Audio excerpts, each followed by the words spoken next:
அன்பு உறவுகளுக்கு வணக்கம். முருகனை வழிபட்டால் 21 தலைமுறை பாவம் தீருமா? முருகனை மனதார வழிபட்டால் 21 தலைமுறை பாவம் தீரும் என்று நம் முன்னோர்கள் சொல்லியிருக்கிறார்கள். ஆனால் ஒரு கேள்வி, ஒருவர் செய்த பாவம் அவருடைய பிள்ளைகளுக்கும் பேரப்பிள்ளைகளுக்கும் ஏன் செல்ல வேண்டும்? அதேபோல் முருகனை வழிபட்டால் உண்மையிலேயே 21 தலைமுறை பாவம் தீருமா? இதற்கு ஒரு அழகான குடும்பக் கதையை பார்ப்போம். ஒரு குறிப்பிட்ட குடும்பத்தின் வரலாற்று உண்மை சம்பவம். தலைமுறைகளாக வரும் தீய பழக்கங்கள் ஒருவருடைய மாற்றத்தால் எப்படி நிறுத்தப்படலாம் என்பதை விளக்கும் அருமையான ஒரு ஆன்மீக கதை. ஒரு சிறிய கிராமத்தில் ஒரு குடும்பம் இருந்தது. அந்த குடும்பத்தின் தாத்தா மிகவும் கோபக்காரர். சிறிய விஷயத்திற்கு கூட கோபப்படக்கூடியவர். யாராவது எதிர்த்து பேசினால் சத்தம் போடுவார். அவருடைய மகனும் சிறு வயதிலிருந்தே அதை பார்த்து தான் வளர்ந்தார். ஆனால் அவருக்கும் கோபம் அதிகமாக இருந்தது. அவருடைய மகன் வளர்ந்து திருமணம் செய்து கொண்டார். அவருக்கும் குழந்தைகள் பிறந்தனர். ஆனால் ஒரு விஷயம் மட்டும் அந்த குடும்பத்தில் மாறவில்லை, கோபம். தாத்தா எப்படி நடந்து கொண்டாரோ மகனும் அப்படியே நடந்து கொண்டார். மகன் எப்படி நடந்து கொண்டாரோ அவருடைய குழந்தைகளும் அதையே கற்றுக்கொண்டார்கள். ஒரு நாள் வீட்டில் சிறிய பிரச்சனை. ஒருவர் கோபப்பட்டார், மற்றவர் பதிலுக்கும் கோபப்பட்டார். சிறிய வார்த்தை பெரிய சண்டையாக மாறியது. குடும்பத்தில் அன்பு இருந்தாலும் அமைதி இல்லை. அந்த குடும்பத்தின் 3வது தலைமுறையை சேர்ந்த ஒரு இளைஞன் இதை பார்த்து கொண்டு இருந்தான். அவனுக்குள் ஒரு கேள்வி எழுந்தது. என் தாத்தாவிடம் இருந்த கோபம் என் அப்பாவிடம் வந்தது. என் அப்பாவிடம் இருந்த கோபம் என்னிடம் வந்திருக்கிறது. இதை நான் ஏன் என் குழந்தைகளுக்கு கொடுக்க வேண்டும்? இந்த கேள்வியைத்தான் அவனுடைய வாழ்க்கையை மாற்றியது. முருகனை நோக்கி ஒரு பிரார்த்தனை. ஒரு நாள் அவன் முருகன் கோவிலுக்கு சென்றான். முருகனின் முன்னால் நின்று, நான் பெரிய வேண்டுதல் எதுவும் கேட்கவில்லை முருகா. எனக்கு பணம் வேண்டாம், பதவி வேண்டாம், பெரிய வீடு வேண்டாம்.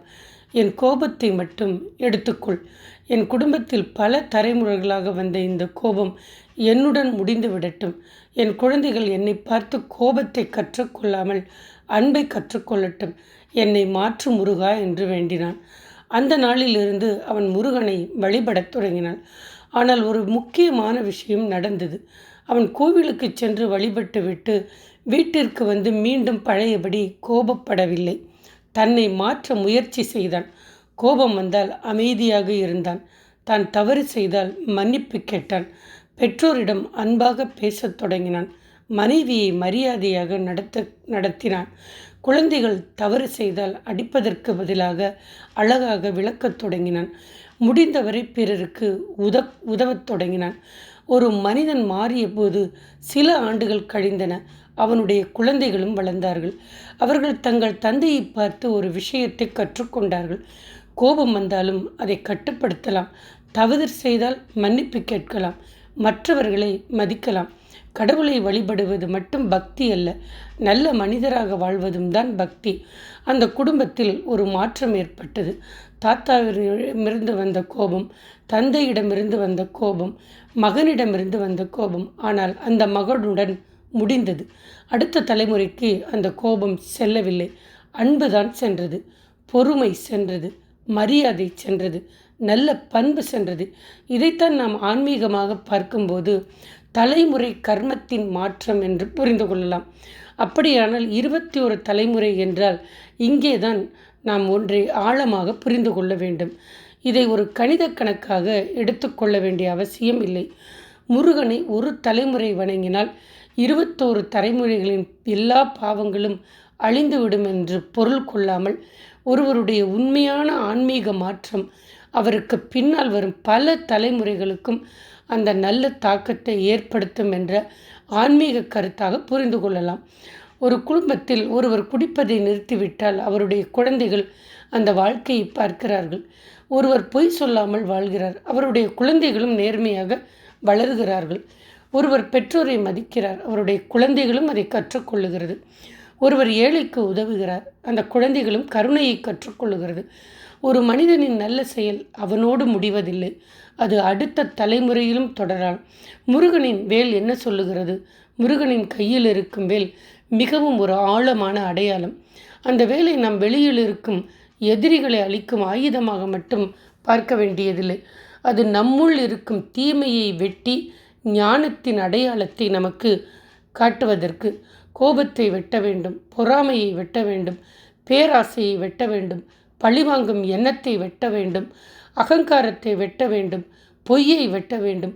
மனதில் பல ஆண்டுகளாக நாம் யாரிடமாவது வெறுப்பை வைத்திருந்தால் அந்த வெறுப்பை வெட்ட வேண்டும்.